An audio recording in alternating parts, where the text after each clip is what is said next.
안녕하십니까, 우자입니다. 2016년 5월 26일 아침까지 확인한 세상 돌아간 얘기입니다. 그럼 뉴스 보시죠. 법기술자 무풍지대 무너져야 고문 조작 검사도 훈장 박탈이다. 법무부 포상 2만여 개 젖전수조사 유신헌법 김기춘이 사실 확인의 국가보이치야 반헌법적 행위 박탈 근거 포함해야 된다. 법기술자, 무풍지대 무너져야 된다. 그러면서 고문 조작 얘기 맞죠? 우자가 하나 더 얹어봅니다. 대장동 집단의 연루 및 소속된 법구대기들, 지금 국회의원까지 하고 있죠. 국회까지 하고 있는 대장동 집단에 연루되고 소속된 법구대기들, 그들도 이제 무풍지대에 해당하면 안 된다. 이렇게 분명히 얘기합니다. 넘어가고요. 삼성 하이닉스 레버리지 27일 상장 고위험 상품 투자주의 지렛대, 그러니까 레버리지 효과죠. 이거 등으로 손실 가능성 커져 단기 투자해야 된다. 그러면 뭘로 만들게 놔두냐? 기본 네타급 1천만원 사전교육 필수 이수, 이거는 그냥 핑계거리로 하는 거고요. 이것도 간단하게 얘기합니다. 오늘 우자가 또 터키 얘기를 한다고 어제 해가지고 답글을 적으면서 예고를 해드렸기 때문에 간단하게 얘기합니다. 전 국민의 도박화. 넘어가고요. 강훈식이 불법 스포츠 중계 디지털 성범죄물 유포 근본 대책 수립, 문제 반복에도 미봉책 끝쳐서 피해자 늘어 청와대 데스크보스. 웃기고 자빠졌네.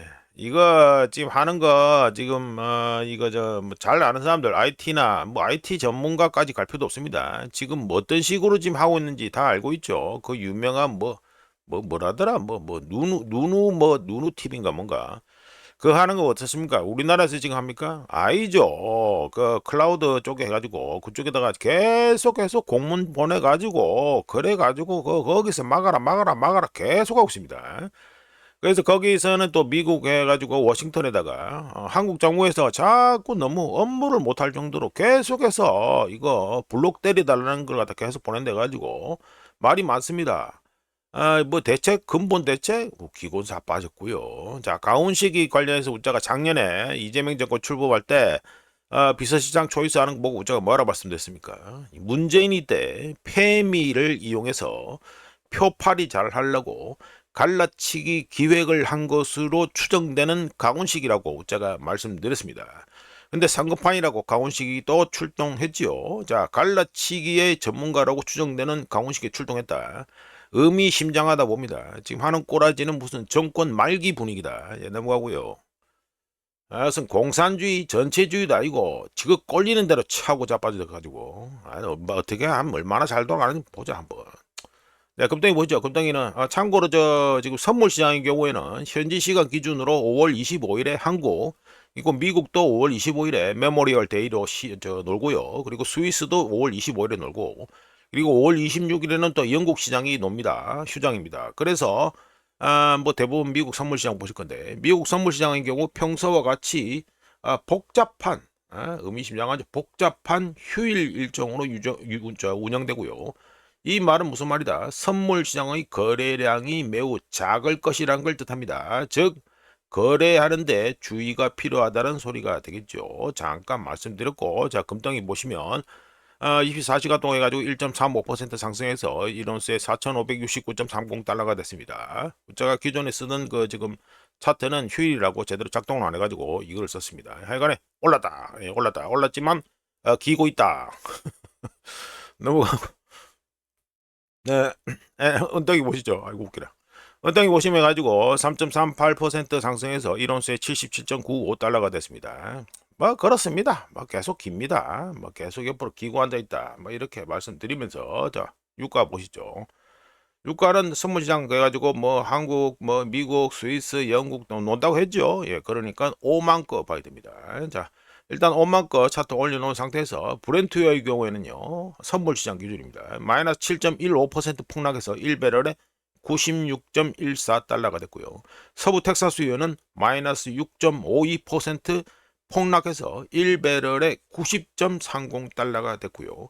그리고 5만 7월물 요것도 마이너스 5.66% 폭락해서 1배럴에 95.90달러가 됐습니다. 5만 7월물도.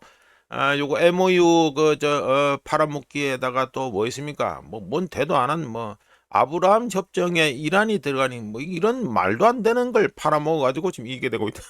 참 대단하다 진짜. 저런 거에 석 달째 해가지고 쏘가 넘어가는 건지 의도적으로 동참하는 건지 모르겠지만 참 그것도 참 대단하다 봅니다. 예. 뭐 하여간 뭐 돈이 눈앞에 왔다 갔다 하니까 뭐 다 동참하는 분위기, 동조하는 분위기다 이렇게 보고요. 하여간에 달러 인덱스 보시면 마이너스 0.34% 떨어져 가지고 98.980이 됐습니다. 그래도 52평선 위에 걸려 있네. 예, 그 위에 걸려 있습니다. 볼린저 밴드는 여전히 확장되고 있고요. 이게 어떻게 될란지 뭐 관심 가는데 하여튼 문자는 달러 이거 유동성이 지금 이 차트에 표현되는 것보다 훨씬 더 심하다고 지금 계속해서 말씀드리고 있습니다. 하여간에 MOU 타령과 후속 헤드라인 질에 마이너스 0.44% 34% 떨어졌다 이게 되고요.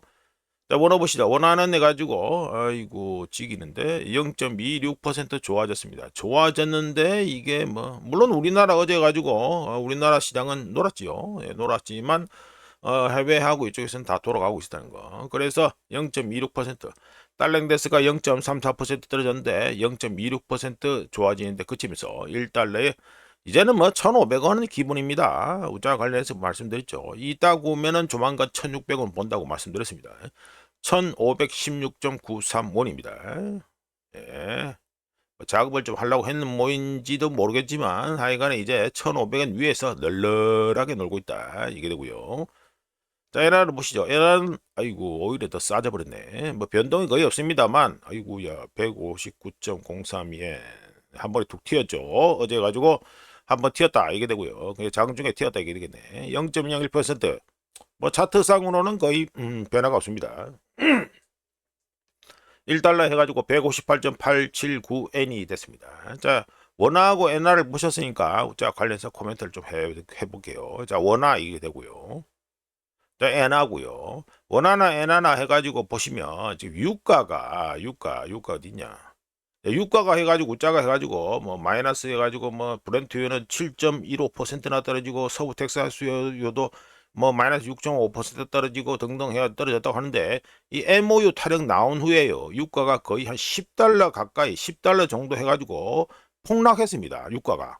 폭락했는데도 불구하고 자 원화하고 이 꼬라지 보시죠. 원화는 이미 1,500원 위에서 계속 놀고 잡아졌고 엔화는 지금 다시 해가지고 1달러에 160엔을 갖다 향해서 여전히 중단 없이 계속 달려가고 있는 분위기다. 이게 무슨 말이 되겠습니까?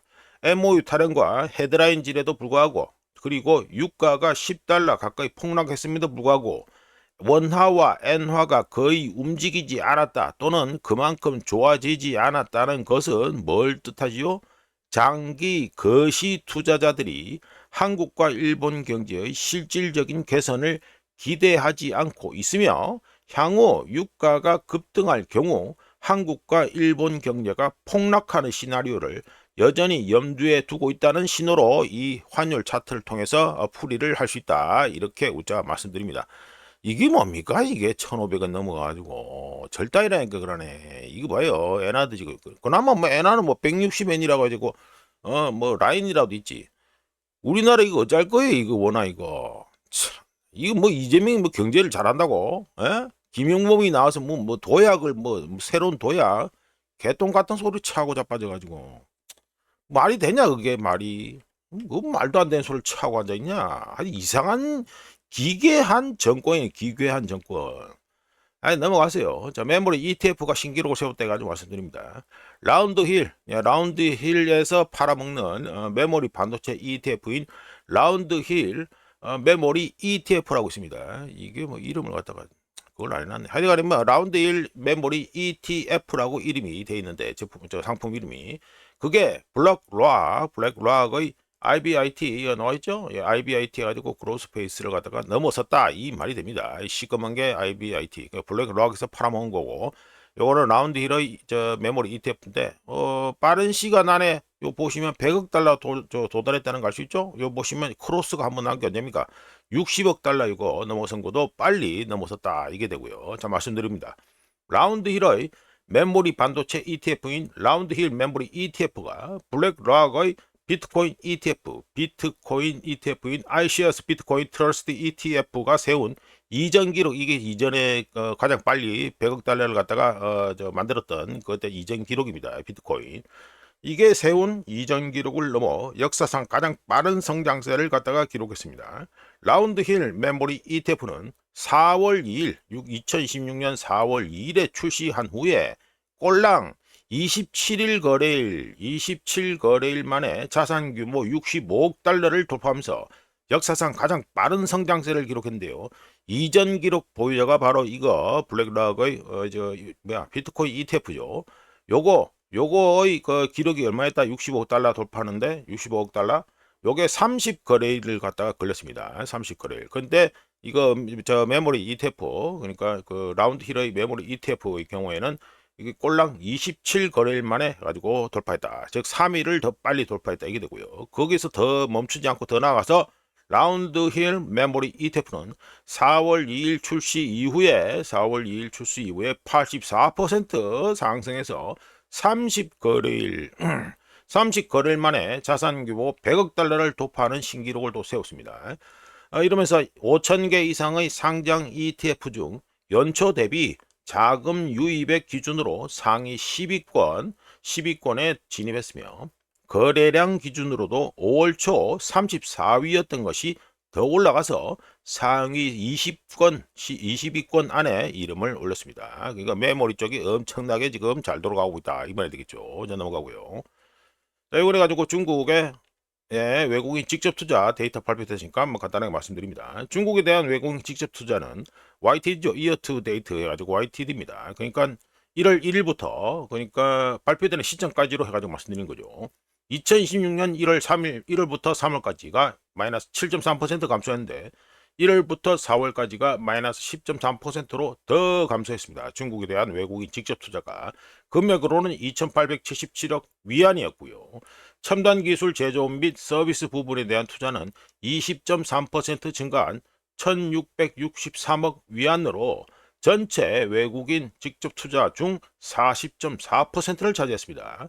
총 투자액 자체는 감소했지만 해당 기간, 그러니까 1월부터 4월, 2016년 1월부터 4월까지 기간 중에 신규 투자 설립된 외국인 기업은 2만 113개로 YOY 작년 동기간 대비 6.8% 증가했고요.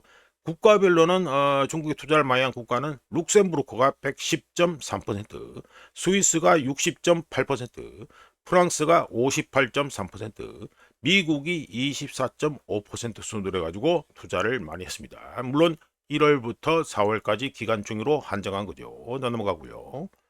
자, 이건 또 중국 얘기입니다. 중국이 램팜, 이거 화석 연료죠. 화석 연료 그 발전, 뭐 파워니까 발전이지 뭐.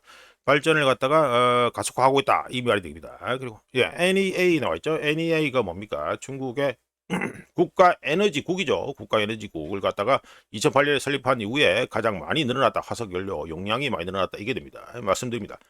글로벌 에너지 모니터에 따르면 중국 당국의 중국 당국의 석탄 화력 발전 확대 억제 움직임에도 불구하고, 그러니까 뭐 정책적으로 석탄 발전을 갖다가 줄인다 이거죠. 그거에도 불구하고 중국 기업들은 신규 석탄 화력 발전소 건설 계획을 앞당기고 있어서 2026년 1사분기 중국 기업들이 신청한 신규 화력 발전소 규모는 51기가와트에 달하고, 덕분에 연간 신규, 그러니까 발전소 계획, 신규 건설한다는 계획 신청 건수가 162기가와트에 달할 것으로 예상되는 2025년 목표치를 이미 앞지르고 있습니다. 2008년에 이거 설립됐죠. NEA, 그러니까 중국의 국가에너지국인데, 이 중국의 국가에너지국이 2008년에 설립된 이후에 연간 기준으로 중국의 화력발전소, 특히나 석탄입니다.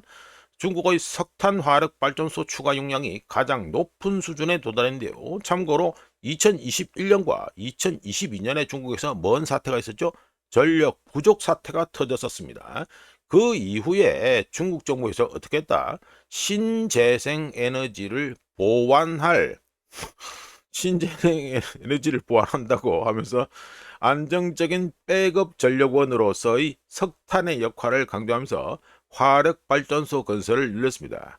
이거 말이 글러 먹었지요. 예, 간헐적으로 지 꼴린 대로 생산되는 신재생 에너지를 보완하기 위한 안정적인 백업 전력원이 석탄 발전소다. 참 기가 막히고 코가 막힙니다. 우자견적으로 석탄은 불 때면 계속해서 전력이 생산되잖아요. 근데 이 그런 그 잘났다는 위대한 신재생 에너지는요, 지 꼴리는 대로 전력을 생산합니다. 그래서 뭐 안정적인 백업 전력원까지는 뭐 봐준다 치더라도 신재생 에너지를 보완한다. 말이 좀 웃기다 봅니다. 하여튼 뭐 쓸데없는 이런 이 정신병 뚫린 얘기를 길게 얘기하기도 그렇고. 하여간에 중국의 석탄 발전 사용량은 2026년부터 2030년 사이에 피크에 도달할 것으로 예상되었습니다. 자, 넘어가고요. 최근에 이란 전쟁 87일째 가지고 좀 간단하게 가지고 연합지라시 뉴스 보시죠. 자, 월스트리트 저널은 미국 이란 협상 다시 교착. 뭐 뻔한 거 아닙니까? 뭐 맨날 뻔한 거 같은 거 우려먹고 같은 거 우려먹고 똑같은 거 계속 합니다. 핵 제재 완화 이게 맨날 똑같은 거. 중대국 인용 협상 진전 두라 맨날 이 짓입니다. 맨날 그냥 지금 현재 이른바 협상이라는 건요, 일부 협상을 갖다가 합의하자 이런 겁니다. 에이거 뭐 하루 만에 남기기 웃자는 어제 말씀드렸잖아요. 일요일하고 이제 부정적이다, 분위기 안 좋다라고 어제 이미 말씀드렸습니다. 무슨 넘어가고. 자, 내부 반발 봉착 트럼프 이란의 요구 높이나 아브라함 협정 강매도 이것도 말도 안 되는 소리고요. 우자가 아브라함 협정에 관련해서도 말씀드렸죠.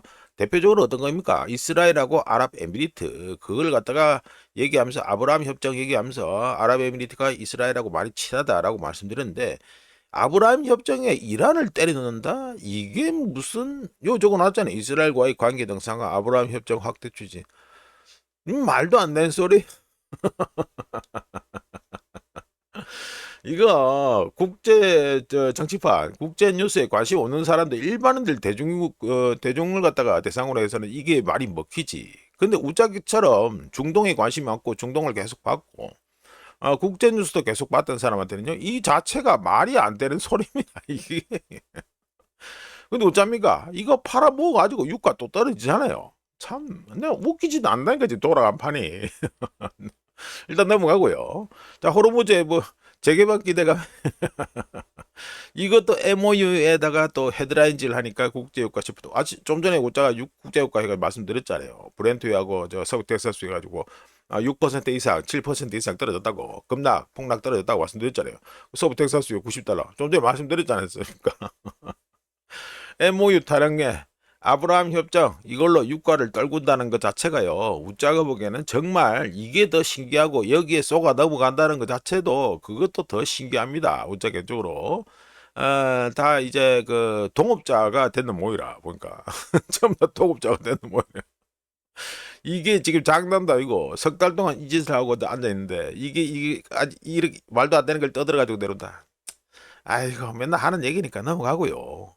자, 관련해서 웃자가 알고리즘 트레이딩, 이거 거래 알고리즘에 대해서 간단한 코멘트합니다. 이거 이때도 하는 헤드라인질에 대해서, 이성적인 사람이라면 누구나 협상 초창기부터 지금까지 똑같은 쟁점에만 매달린 채 협상이 이어지고 있었기 때문에 이란과의 협상은 억수로 의미 있는 협상이 되거나 또는 협상 자체가 아예 안 될 것이라는 걸 이미 알고 있었습니다.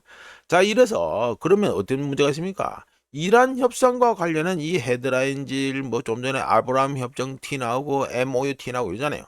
이란 협상과 관련한 이 거래 알고리즘, 트레이딩 알고리즘만큼 웃자가 보기에는 코미디인 것도 없다, 이렇게 말씀드립니다. 참 웃기지도 않습니다. 이제는 뭐 웃으면서 넘어갑니다만. 요거는 해가지고 어제 가지고 소개시켜드려 했던 걸프 5개국, 그러니까 5개 산유국이죠. 여기에서 가지고 호르무즈 해협을 통과하는 거, 이란이 해가 지정해놓은 거 사용 안 한다, 뭐 이렇게 말하는 거죠. 자, 말씀드립니다. 시간은 20일 5월 20일로 나왔지만 우자가 깜빡하고 어제 띵가 먹었습니다. 자, 뭐 보충하면 되죠. 뭐. 페르시아만 5개 산유국들이 호르무즈 해협 통항 문제, 그러니까 이란이 통제하는 호르무즈 이 통제, 이거를 갖다가 이 위해서, 그러니까 이거를 통제하는 곳을 통행하기 위해서, 호르무즈 해협을 통행하기 위해서 이란이 설립한 이른바 페르시아만 해협 관리청을 공식적으로 거부했다는 이 블룸버그 기사입니다. 5개 산유국은 누구다? 바레인, 쿠웨이트, 카타르, 사우디아라비아, 그리고 아랍에미리트 이렇게 5개 국가고요. 이들은 국제해사기구에 보낸 서한에서 상선들이 이른바 페르시아만 해협관리청을 이용하거나 이란이 지정한 항로를 이용해 해협을 통과해서는 안 된다라고 밝혔으며, 해당 서한은 지난주 즉 5월 셋째 주에 국제해사기구를 통해서 배포되었습니다. 해당 서한에서는 이란이 제안한 항로는 이란 영해 내 항로를 이용하도록 강요함으로써 해협 통행을 통제하고 통행료를 부과해서 금전적 이득을 취하려는 시도라고 하면서 이란이 제안한 항로와 이른바 페르시아만 해협관리청을 대안으로 인정하는 위험한 선례를 남기려고 하는 것이다. 이렇게 해가지고 지적을 했습니다. 그러니까 그 페르시아만 5개 산유국이요. 네, 넘어가고요. 똑같이 가지고 요약해서 이어가 보면 해가지고 이거는 뉴욕 패드에서 그 내놓는 발표하는 글로벌 서플라이 체인 프레셔 인덱스. 그러니까 이게 뭐 우리나라 말로 하면 뭐냐? 글로벌 공급망 압력 지수가 되겠죠? 예, 글로벌 공급망 압력 지수가 됩니다. 자, 그 참고로 글로벌 공급망 압력 지수의 경우 여러 국가의 구매 관리자 지수 뭡니까? PMI죠. 여러 국가들의 PMI 구성 요소. 예를 들어 뭐 거기에 뭐가 있습니까? 공급업체의 리드타임, 주문 잔고, 재고 이런 게 들어가 있는 게 구매 관리자 PMI 구성 요소인데요. 여러 국가의 구매 관리자 지수 구성 요소와 운송료 및 항공 화물 가격이 포함되는 게 바로 이 뉴욕 패드에서 내놓는 글로벌 공급망 압력 지수가 됩니다. 근데 이 압력 지수가 지난 30년 쭉 올라가죠. 예, 한참 올라갑니다. 한참 올라가는데 이 비교할 게 어디밖에 없습니까? 우한폐렴 시즌 요때밖에 없죠. 이 지난 30년 동안 우한폐렴 이 기간을 제외할 경우 이 글로벌 공급망 압력 지수가 1.82로 최고치를 기록했습니다. 우한폐렴을 제외할 경우에. 예, 그러니까 상당히 지금 심각하다. 이거 아직 본격적으로 영향이 시차 효과 때문에 아직 제대로 해가지고 진행되지 않았다. 제가 말씀드렸잖아요. 유가만 해도 한번 해가지고 폭락 같은 거 제대로 하면 터지고 그 다음에 상승할 것으로 예상되고, 왜냐하면 수요 파기 때문에. 이거 식량 있죠? 예, 식량 문제는 이제 확정돼서 점점점 무섭게 지금 오고 있습니다. 지금 파도가 쓰나미가 돼가지고 다가오고 있다는 거, 이거는 분명히 알고 계셔야 됩니다. 식량 문제, 식량 인플레이션. 그러니까 그래가지고 이란전 해가지고 87일차 해가지고 요약을 갖다가 말씀드렸습니다. 자, 넘어가고요. 이거는 우짜가 어제 그 댓글 주신 분한테 해가지고 답글을 드리면서 오늘 터키에 대해서, 터키의 어떤 돈놀이에 대해서 말씀드리겠다고 예약을 했기 때문에 관련해서 또 급하게 만들어 봤습니다. 소제목은 터키의 제로섬 돈놀이다 해가지고 말씀드리죠. 먼저 이거는 터키의 데포짓, 그러니까 예금 금리죠. 예금 이자 뭐 다 먹는 거 이게 됩니다. 보시면 어마어마하죠. 예, 50% 넘어가 55%까지 갔다가 작년 10월까지 가지고 지금 해가지고 40% 위에 올라가 있다. 이걸 확인한 상태에서 터키의 경우에는요, 터키 은행에다가 돈을 넣어두면 기본 빵입니다. 그러니까 벤치마크 이자, 벤치마크 금리만 하더라도, 예금 금리만 하더라도 35에서 40%의 이자를 먹을 수 있습니다. 따라서 터키인들, 특히 누굽니까? 돈을 들고 있는, 현찰을 들고 있는 터키인들은 인플레이션에 대응하기 위해 이른바를 알구나. 그 동네에서 지금 32일짜리 초단기 정기예금을 갖다가 많이팝니다. 터키 은행에서. 그래서 터키인들, 특히 현금 있는 터키인들 확실하게 갈려집니다. 이들은 인플레이션에 대응하기 위해 32일짜리 초단기 정기예금을 많이 사용하고 있습니다. 그러니까 한 달짜리죠. 한 달짜리. 이런 가운데 미국 달러를 갖다가 터키 리라화로 환전해서 터키 은행에 예금하면요, 환차익 등을 고려했을 때 기본빵으로 얼마의 이자 수익을 볼 수 있다? 45%의 이자를 갖다가 먹을 수 있습니다. 자, 45%라는 이자를 갖다가 숫자를 기록하신 상태에서 45%의 이자는 달러는 이거 달러를 갖다가 다른 외화로 환산했을 때와 같은 효과를 갖다가 이 45% 이자가 달러를 갖다가 다른 외화로 환산했을 때와 같은 효과를 내려면 어떻게 됩니까? 터키 리라 환율이요. 일정하게 유지되어야 합니다. 일정하게 유지되고 있죠. 일정하게 유지되어야 합니다. 따라서 터키 리라 환율은 어떻습니까? 변함없이 우상향 각도도 아주 잘 지켜가면서 변함없이 똥값을 유지하고 있는 중입니다. 보시면 해가지고 1달러에 45.6863 터키 리라 되죠. 그런 가운데 지난 10년 동안 터키 리라가 얼마나 똥값이 됐다? 무려 1442.18% 완전 똥값이 되었다는 걸 갖다가 이 차트만 봐도 알 수 있습니다. 지난 10년입니다. 게다가 우한폐렴 끝난 다음에는 기울기가 아주 볼만하지요. 하여가 우자 말씀드리죠. 터키 은행에 돈 넣어놓고 기본 먹는 게 45% 이자인데 45%이 이자를 갖다가 달러를 다른 외화로 환산했을 때와 같은 효과를 내리면 터키 리라 환율이 똥값이 아주 일정한 비율로 똥값이 되어야 한다는 거. 자, 이것도 말씀드렸고, 자, 이어서 이거는 터키 인플레이션입니다. 터키 인플레이션이 4월에 가지고 32.37% 지겨주죠. 예, 지겨줍니다. 하여간에 터키 인플레이션이 30%라고 그냥 막 퉁치고 얘기 말씀드려도 은행 이자로 얻게 되는 순이익이 어떻게 됩니까? 벤치마크 기준 일반적으로 가장 적게 먹는 게 45%입니다. 그러면 45%에서 30% 빼면 어떻게 됩니까? 은행 이자로 얻게 되는 순이익이 15%에 달하게 되죠. 그리고 리라화 환율 변동이 크지 않고 일정하게 유지되면서 똥값이 되고 있기 때문에 많은 터키인들, 특히 우자가 많은 터키인을 했지만 누굽니까? 현금을 들고 있는 사람들. 많은 터키인들은 달러를 버리고 터키 은행에 리라화로 예금하려고 몰려듭니다. 네, 이거는 그럴 수밖에 없죠. 가만히 앉아가지고 돈을 먹는데. 그러면 이렇게 가만히 앉아서 돈 먹고 돈 넣고 돈 먹기 이게 아무 문제가 없냐?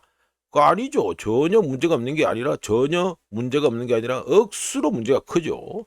이자를 갖다가 이 이자를 예, 이거 이자를 갖다가 뭘로 줍니까? 터키 리라화로 주죠. 예, 그런데 터키 리라화를 그냥 줍니까? 아니죠. 돈을 찍어서 주지요. 즉, 이 이자를 갖다 주는 거, 15% 주는 거, 그러니까 인플레이션 빼고 15% 주는 걸 갖다가 터키 리라화를 찍어내서 중앙은행에서 돈을 찍어내서 지급하는 방식으로 주기 때문에 예금을 넣지 못하는 일반 터키 서민들은 달러 기준으로 터키의 이 미친 인플레이션 30%라는 엄청난 인플레이션을 갖다가 겪고 있고요.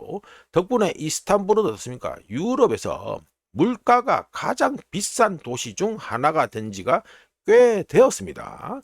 즉 현금을 가진 사람들은 터키에서 현금을 가진 사람들은 그냥 단순하게 은행에 예금만 넣어도 이자를 받아 먹죠. 그리고 이자와 인플레이션 그걸 빼면은 이자율 해가 빼면은 그냥 앉아서 그냥 돈을 받아 먹고 이제 돈이 늘어난다는 소리가 되고요. 아무런 노력이나 투기 그리고 실질적인 노동 없이도 돈을 버는 효과를 일으키기 때문에 돈이 있는 사람들은 어떻습니까? 그냥 예금이나 때려 넣고 있다. 이게 됩니다. 그러면 그 사람들이 다냐? 아니죠. 터키 국민 중 80에서 90%에 해당하는 돈이 없는 사람들의 미래는 어떻게 됐습니까? 이 짓을 하는 동안 그 사람들 대부분의 터키인들의 미래는 희생시키게 되죠. 즉 이렇기 때문에 제로섬 게임이라고 우자가 말씀드린 겁니다. 특히 터키의 경우 임금이 노동에 비해 너무 낮기 때문에 젊은 층의 경우 생존이 걸린 경우가 아니라면 일자리 자체를 찾지 않고요. 일자리 자체를 찾지 않고 이런 제로섬 게임은 어떻게 됩니까? 젊은 세대의 미래를 갖다가 완전히 절단내고 있는 거라고 할 수 있죠. 이른바 아름다운 정책 덕분에 젊은 층, 터키의 젊은 층의 미래는 완전히 절단났다라고 확정적으로 말해도 우자는 충분하다고 봅니다. 자, 이런 가운데 죽은 해가지고 아베 얼굴하고 에르도안 해가지고 사진 올려놓고 말씀드리죠. 참고로 일본처럼 터키 역시 이른바 캐리 트레이드를 벌이는 주요 국가 중 하나입니다. 요즘 우리나라는 어떨 것 같아요? 우리나라도 알게 모르게 캐리 트레이드 이 짓을 하고 있습니다. 뭐 관심 있는 분들은 이미 알고 계시는데 빨리 가자. 40분이 다 됐네. 일본처럼 터키 역시 캐리 트레이드를 벌이는 주요 국가 중 하나로서 전 세계 금리 차를 이용해서 투자자들에게 이익을 안겨주고 있고요. 어떤 투자자? 외국 투자자 특히 이를 위해서 환율 조작을 대놓고 하고 있습니다. 터키가. 그러면 일본은 어떠냐? 일본의 경우에는 금리 차이가 크지는 않지요. 하지만 일본은 또 어떤 식으로 작업을 합니까? 엔화 가치를 크게 약화시키면서 에너지 가격 상승을 통해 차입이나 부채가 없는 사람들 누구죠? 일본의 중장년층 현금 들고 있는 사람들, 예금 때려넣고 현금 들고 있는 사람들, 이런 일본 현금을 들고 있는 일본 국민들을 상대로 에너지 가격, 즉 인플레이션 상승을 통해 이들 국민들을 털어먹고 있습니다. 일본은 조금은 방식만 다르다, 버전만 다를 뿐 터키와 일본 두 나라 모두 은행 부분이, 은행 쪽이 자국민에게 불리하게 작용하고 있습니다. 관련해서 우짜가 이미 코멘트를 한번 한 적이 있죠. 우짜가 일본 국민, 특히 현금을 많이 들고 있는 중장년층이다 이러면 우짜 같은 경우에는 금덩이에 이미 투자를 했다. 우짜는 왜 일본에 있는 이 현금 들고 있는 나이 많은 사람들이 금 같은 거를 왜 안 하는지, 안 사는지 정말 이상하다고 우짜가 코멘트 한 바 있습니다. 하여간 이렇게 가지고 터키의 이른바 제로섬 돈놀이 게임에 대해서, 돈놀이 게임도 아니다만은 제로섬 돈놀이에 대해서 우짜가 코멘트를 해봤습니다. 자, 넘어가고요. 자, 이거는 화석 연료 발전량이 증가하고 있다. 좀 전에 중국에서도 석탄 발전 나왔죠. 자, 증가하고 있다. 해가지고 요 미국 얘기입니다. 자, 말씀 들어봅니다. AI와 데이터 센터의 전력 사용량이 향후 10년 동안 3배 이상 증가할 것으로 예상됩니다. 기본 시나리오에 따르면, 이건 뭐 미국하고 전 세계 다 포함하는 건데, 기본 시나리오에 따르면 2035년 전 세계 전력 수요의 평균 5.4%를 차지할 것으로 AI와 데이터 센터가 그렇게 차지할 것으로 예측되지만 고성장 시장에서는, 그러니까 뭐 딴 거 있습니까? 여기 있잖아요. 여기 데이터 센터. 데이터 센터 해가지고 또 전기차도 있고 요 두 개가 발군으로 지금 늘어나고 있죠. 다른 것들은 그래도 비율이 일정한데 요 두 개가 늘어나고 있습니다. 고성장 시장에서는 그 비중이 훨씬 커져서 미국 동부 해안의 컴퓨팅 파워 클러스터를 담당하는 PJM 전력시장, 이거 우자 뭐 여러 차례 해가지고 뉴스 모임에서 소개시켰던 전력시장입니다. 도매 전력시장. 그러니까 대표적으로 버지니아주가 속해 있죠. PJM 전력시장에서는 데이터 센터가 전체 전력 수요의 무려 23%를 앞으로 차지할 것으로 예상됐습니다.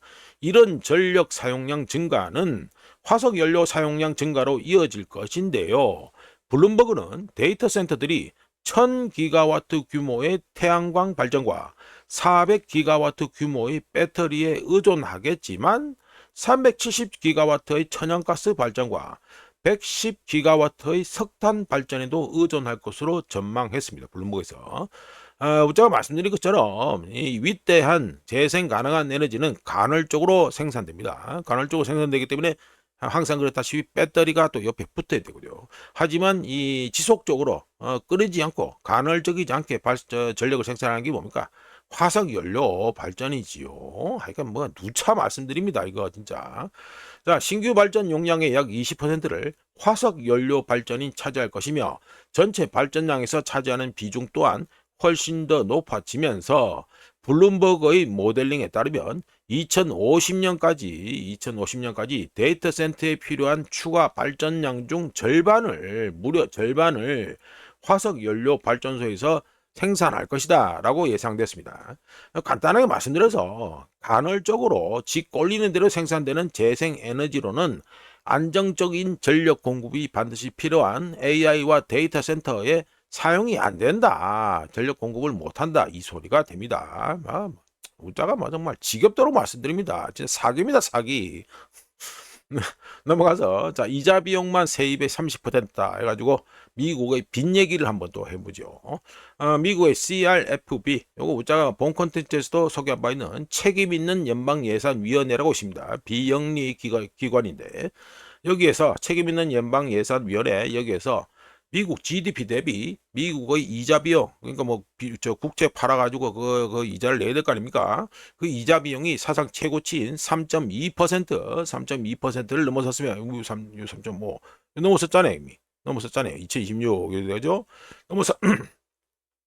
넘어섰으며 현재와 같은 수준으로 금리가 유지될 경우 2036년 쭉 갑니다. 2036년에 어떻게 된다? 추정되는 게 5.3%까지. 그러니까 이자 비용이 5.3% 어디? 미국의 GDP 대비 이자 비용이 5.3%까지 증가할 것으로 추산됩니다. 이거 기본적으로 올타임 하이, 역대 최고로 많이 내는 이자다 이렇게 볼 수 있습니다. 현재 시나리오, 즉 향후 10년간 10년 만기 미 국채 수익률이 평균 4.70%를 유지하면서 이렇게 될 경우 미 의회 예상국의 전망치보다 요게 55 베이시스 포인트 높은 건데요. 요거 10년 만기 국채 수익률이 평균 4.70%를 10년간 유지할 경우 2036년까지 전체 세입에서 이자 비용이 거의 3분의 1 되죠. 3분의 1. 3분의 1을 차지하게 30%를 차지하게 된다는 소리인데 이는 현재 어떻게 된다? 19% 요 권리죠. 요 권리. 19% 또는 지난 50년간 평균을마다 이자 비용이 GDP에서 12%인데 그거보다 크게 상승한 30%가 된다 이 말이 됩니다. 자, 그럼 이거는 끝났냐? 아니죠. 좀 더 봐야죠. 향후 10년간 미 국채 수익률이 가지고 뭐 4.70%를 유지할 경우에만 그렇다고 말씀드렸는데 향후 10년간 미 국채 수익률이 미의회 조사국 미의회 조사국 맞냐? 미의회 예상국이래. 미의회 예상국 전망치보다 55 베이시스 포인트 해가지고 높다. 어디서 말한 거? 이거 책임 있는 위원회 여기서 말한 거 높다고 했는데, 즉 의회 예산국에서 추정하는 것보다 55 베이시스 포인트 더 높게 10년간 미국채 수익률이 높을 경우에 연방정부는 이자 비용으로만 2조 달러를 갖다가 추가로 지출하게 되고요. 2조 달러 추가로 지출하게 되고 이 시나리오에서는 이자 비용은 2025 회계년도에 9,700억 달러였는데 이거 가지고 2025년 요리 되죠? 예, 1억 달러가 안 됩니다. 2025년 회계년도에 9,700억 달러를 이자로 냈는데 2035년에는 얼마 되겠습니까? 2조 5천억 달러까지 2.5배 증가하게 되고요.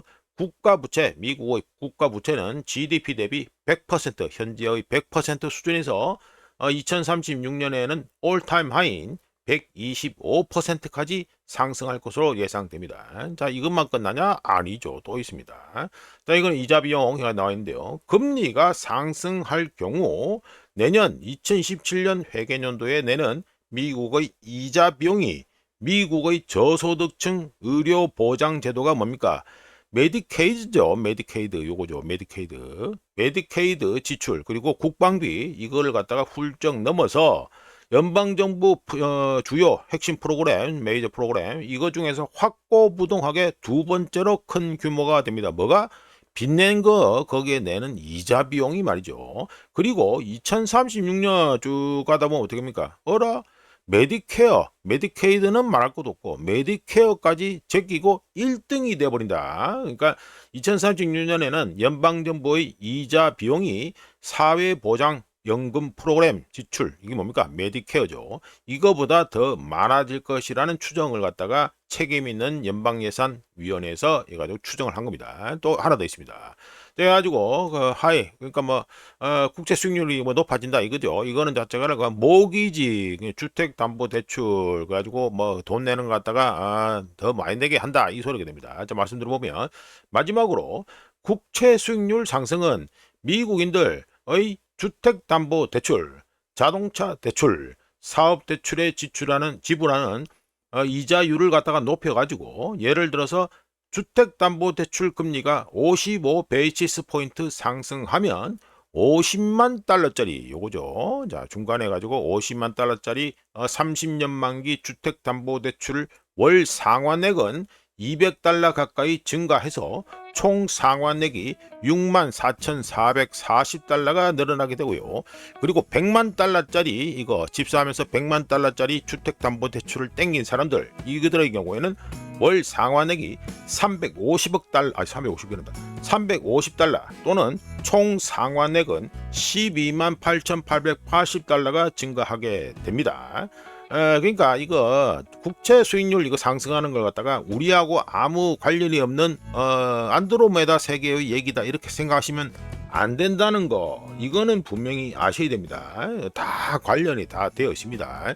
제가 말씀드렸잖아요. 전 세계 모든 돈의 벤치마크는 10년 만기 미 국채 수익률이라고 말씀드렸습니다. 그러니까 거기서 이자가 다 결정되니까 자 이렇게 해서 네, 2026년 5월 26일 아침까지 확인한 세상 돌아다니겠습니다. 구독, 좋아요 그리고 회원가입 감사합니다. 내일 또 찾아뵙겠습니다.